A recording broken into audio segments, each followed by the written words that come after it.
Poštovane gledateljice i gledatelji, dobro vam večer i dobrodošli u našu novu emisiju Špica rokerica.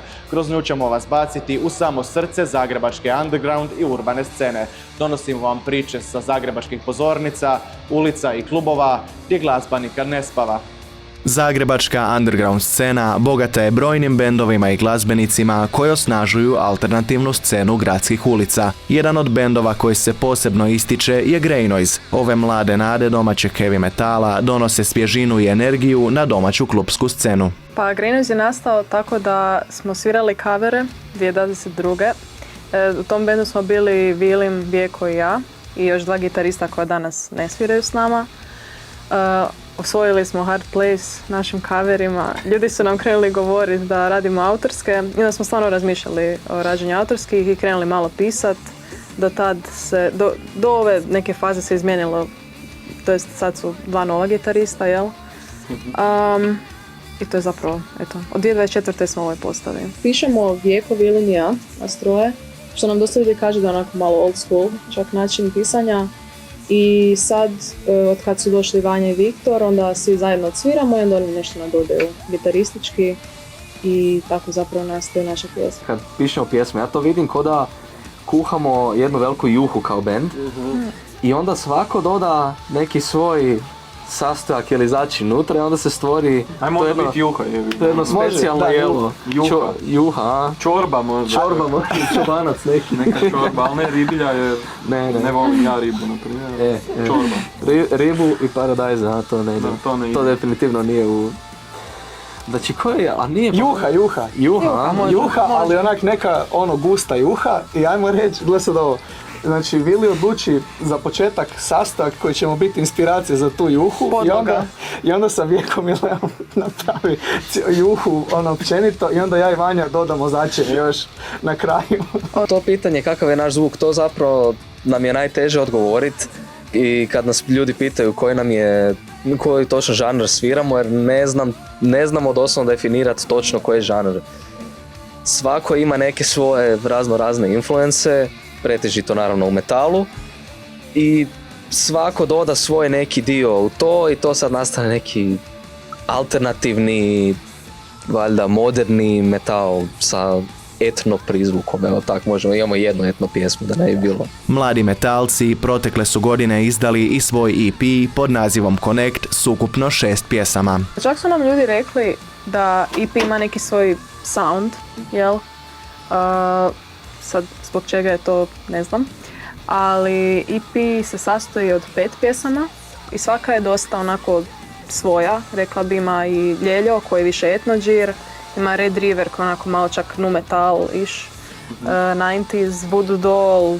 Svaka pjesma ima nešto svoje. Dolores imamo pjesmu koja je puno laganija recimo. A to isto bilo baš eksperimentiranje. Band se dodatno ističe i upečatljivim video spotovima u kojima važnu ulogu ima ples. Pjevačica Lea vješto ga koristi kao dio prepoznatljivog vizualnog identiteta Grey Noise-a.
Imamo Red River spot koji je, i oba dva imaju neki ples u njemu, to mi je fora recimo. Red River je isključivo ples i to je interpretacija te pjesme zapravo kroz pokret. Zapravo i Choose isto interpretacija teme kroz pokret. Ali da, mislim, trebali bi još spotova raditi. Da baš možemo konkretno reći nešto da ih definira, ali za sad je pokret jako velika uloga u našim spotovima. Što je meni super, ja sam se bavila plesom i onda mi je to isto vizualna umjetnost i sve to povezano. Grey Noise je često dijelio pozornicu i s brojnim renomiranim imenima hrvatske glazbene scene. Za zadrugu konkretno kolega sa radija bio. Ja sam sa Krešom, sa pjevačem sam radio i onda jedan dan sam poziv jel bi vi svirali s nama? Ja onak, pa bi, da. Tako da eto, to tak dođe. I za Šilos Pablo isto Dijeko zasluženo. Da. Šilos Pavlo Šimek je sad već mogu reći prijatelj, a on je od mog prijatelja bratić zapravo. I nije bilo tu kao baš onaj nepotizam da je sad on kao pozvao nas samo zato što smo mi u nekom punzdanstvu, nego čuli su nas ljudi u tom cijelom House of Pablo se zove taj njihov dio i čuli su nas i oni došli do toga da nas pozove. Na tom festivalu sa Orbanom i Kiklupom zapravo smo svirali jer smo dobili to kao nagradu za pobjedu na festivalu Start. Festivalu. I to su ljudi, publika je glasala. Nismo čak svirali smo jednom u Splitu, ali ne znamo baš nikog ovak iz Splita, tako da eto, na festivalu smo pobjedili. To zaboravimo onak. Ukratko da ti odgovorim na pitanje, sviranje sa svim tim bendovima nam je jako cool i velika čast. Da. Ko je najneodgovorniji? To je bilo ono kao Najneodgovorniji. skrivan. Ko najčešće kasni na probe, ko zaboravi kabel, Ok, u zadnje vrijeme ja najviše kasnim. Ne, ja najviše kasnim, to moram priznat. Ko prizna mu se Loš period u zadnje vrijeme što se tiče toga, ali tko je najneodgovorniji? Damn. Zašto ja? Čekaj, Wow. me sad zanima. Wow, čekaj, nemojte se svađati, molim vas. Hoćemo, live on TV. Da je bar live. A ne znam, da, nemam pojma. A nije, A svi smo okej, fakat. Nismo neodgovorni. Iako je šašav, ali nije neodgovoran. Što to znači? Ne, ja mislim da svi smo ipak zauzeli neku, to se kaže role, kao ulogu u bendu. Svi se držimo te uloge, svi pratimo, ali desi se nekom našom da jednostavno ne ide. Tako da, ali baš hoćemo reći jednu osobu, to je Viktor. Viktor je uspio izgubiti cijeli wireless, ljudi moji, to je ovako. Ja sam ga donio ovako grbetina. Ovo nećemo sad otvarati. To je tema, nije za ovo. Zašto ti je sakrio i sad to sakrio? Dosta. Bili vjerojatno sakrio. Ja sam sakrio svoj wireless, jesam, da. Koga bi oživjeli možda nekog slavnog poznatog da svira s vama? Nekog koga nema više među nama. Ja bih htio zadžemati jednom s John Bonhamom iz Principa. To je bilo Da, onak jedan džem, bubanj, nasuprot bubnja, da bacimo jedan džem, a u bendu da odsvira gitarist koji je bolji od Viktora. Tako da bilo koji možda, isto ne znam vas. Pa nemam pojma. Bilo bi zapravo fora, sad kao stvarno, nekog drugog bubnjara staviti na naše pjesme. To je meni zapravo fora za čuti. Ok, može, šalim se. Jer bubnjari su najviše influencaju samu glazbu, u smislu sounda.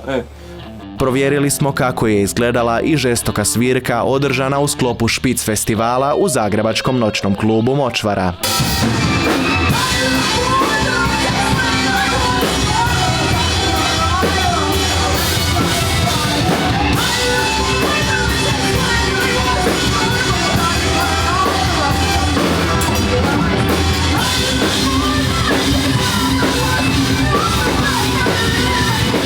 Mladi entuzijasti Borna Brosig i Antonio Jakus pokrenuli su Špic festival s ciljem promocije autorskih bendova. Putem svog benda Teret sam naskupio jako puno kontakata i već smo tako putem njih organizirali jako puno drugih evenata. I kad smo jednostavno sebi organizirali koncerte, smo usput dogovorili neke druge bendove. Ali htjeli smo to sve stvoriti u neku jednu veliku cjelinu i pretvoriti to u neku platformu putem koje promoviramo umjetnike i promoviramo druge glazbenike. i prije nego su započeli svirku, uzbuđenje među članovima benda bilo je itekako vidljivo. Ja se jako veselim jer će doći svi moji prijatelji i mama i tata, neće, šalim se, ali bit će super ekipa. Imamo posebnog gosta kojeg nećemo još otkriti, mada smo ga otkrili. Imamo gosta iznenađenja. Ali za danas će biti iznenađenje, da, za ljude koji su tu. Probe su prošle fantastično, bit ćemo najbolji do sad. To uvijek kaže. When you skip over the river to fall as our stain, you hurt your hands, you hurt your knees, bleed out in the river. And now we're doing close to the village, everyone drinks, they drink the water, everybody is so bleeding from the river. Jako nam je drago što smo došli, doći ćemo opet i ovo je jako jedna lijepa manifestacija kakvih treba da ima više, puno i mi ćemo se uvijek rado odazvati na ovako nešto.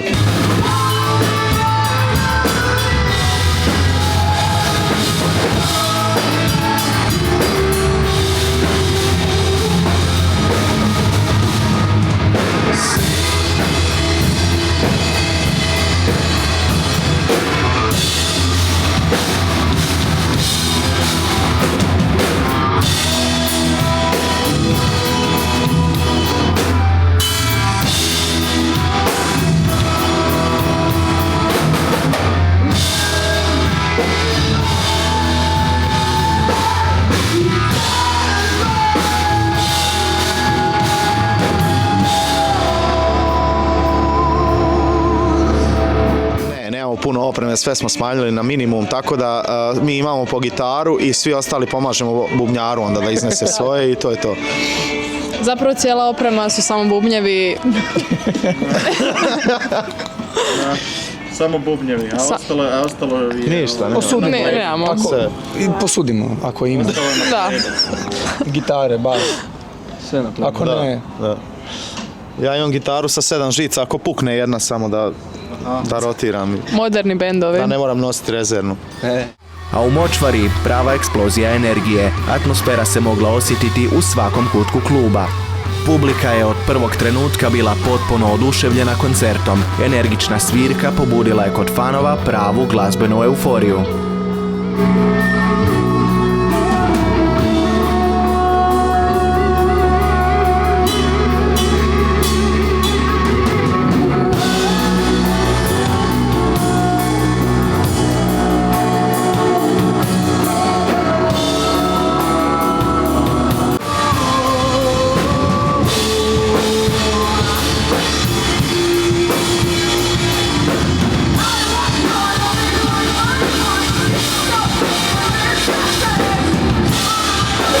Šta da kažem, osim ovog iskustva, prekratko je trajalo, prebrzo je završilo.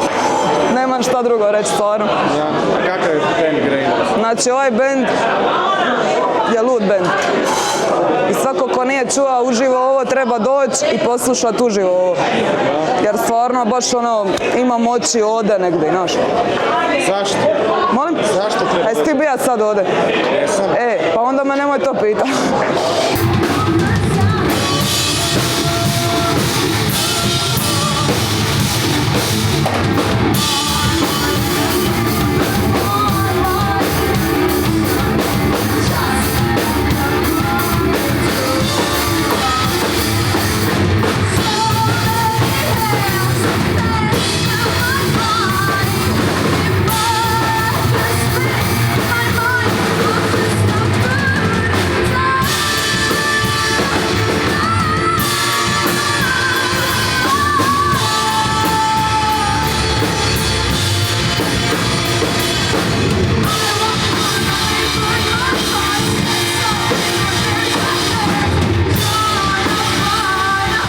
Poseban moment večeri dogodio se kada im se na pozornici pridružio Noa Rupčić, frontman Neon Districta.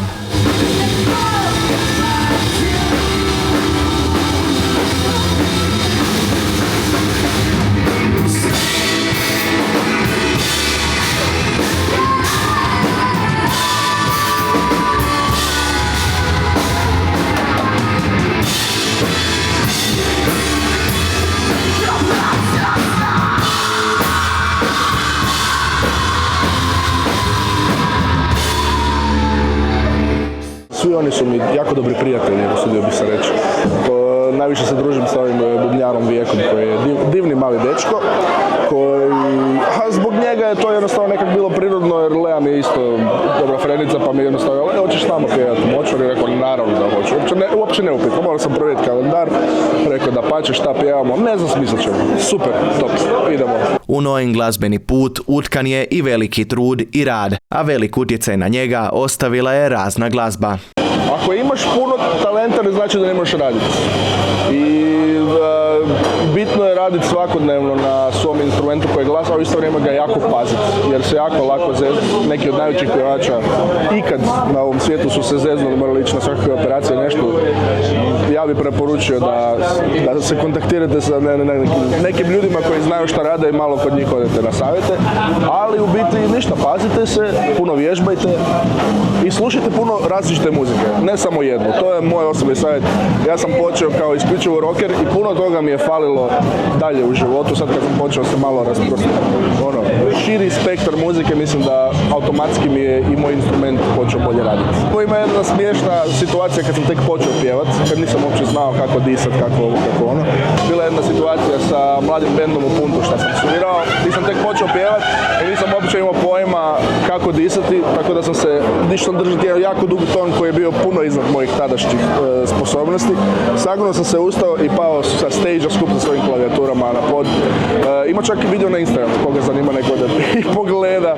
Podržavajte ovu divnu metal scenu, ima puno potencijala i puno lijepih talenata, samo ih nekad treba malo potražiti.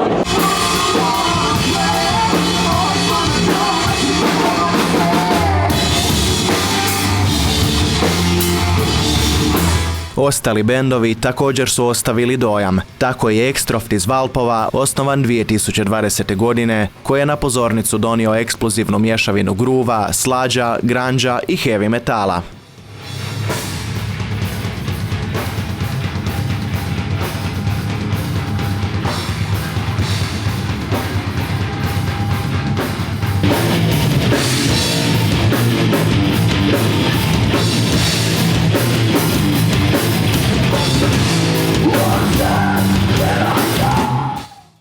Kad god smo došli u Zagreb, uvijek nam je bilo top svirati.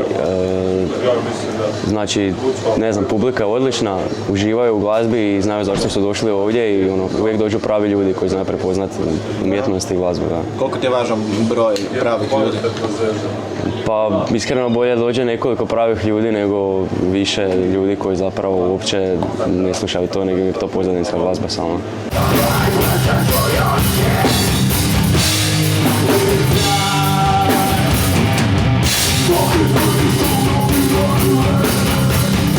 Teško je, naporno je, ali mislim to je ono užitak kad ti dođeš na stage, onda se overclockaš i bude zapravo uvijek. A poruka za bendove je samo naprijed, nastavite raditi ono što volite i ne dajte nikom da vas spriječi u tom.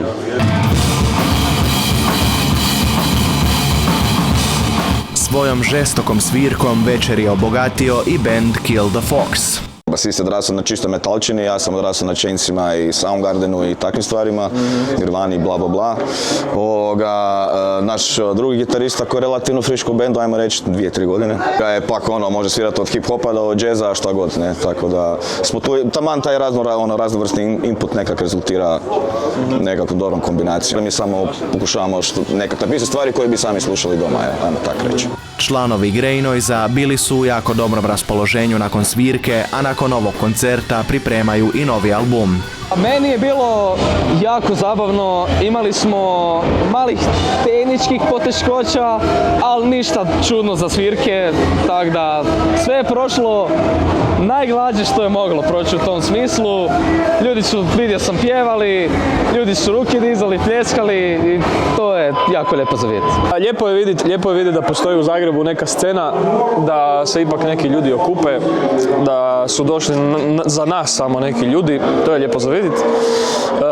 Bilo je energično, bilo je napucano išli smo ono 100%, to Vanja govori, ili 110 ili ništa i tako svaki put sviramo, tako da ja mislim da smo to danas napravili. I meni je samo ono, ta euforija što te puca kad sviraš live je najbolji osjećaj, teško ga je za opisat.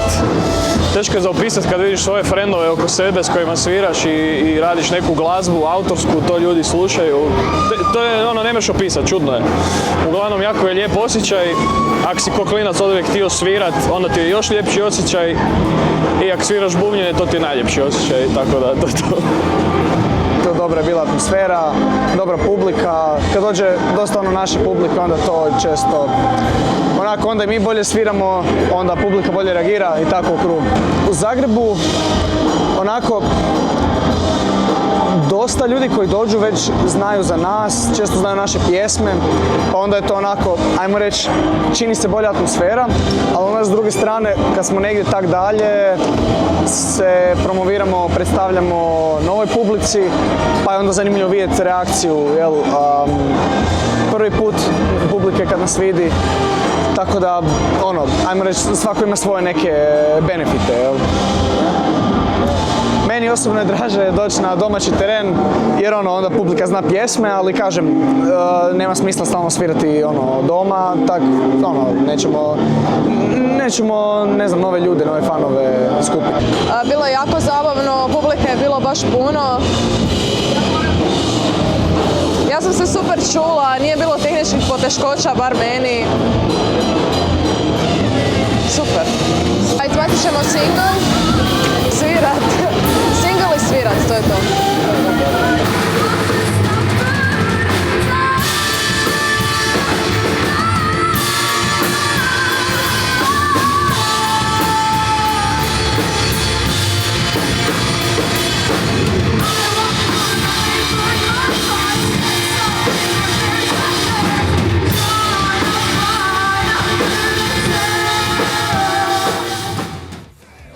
Zanimalo nas je i koliko su članovi Grey Noise-a upoznati sa svjetskom, ali i domaćom glazbenom scenom.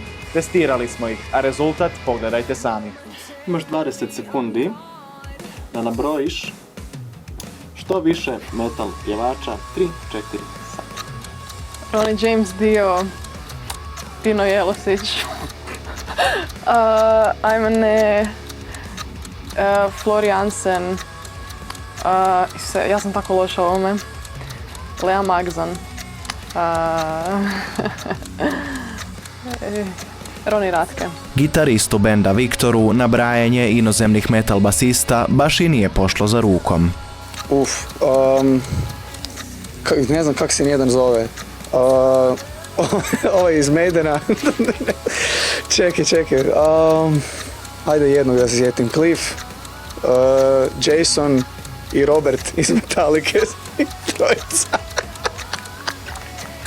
Bubnjar Vijeko imao je zadatak nabrojiti što više domaćih bubnjara. Bobo Grujičić, Tibljaš, Alen Frljak, Marin Gregov, Dado Marinković, ga sad. Tako je. Adrian iz Crvene jabuke. Dobro, okej. Onako, imao sam ih više, ali... Drage gledateljice i gledatelji, stigli smo do kraja emisije Špica Rokerica. Hvala vam na pozornosti. Vidimo se sljedećeg puta kada vam donosimo aktualnosti iz zagrebačke underground glazbene scene. Do tada srdačan pozdrav!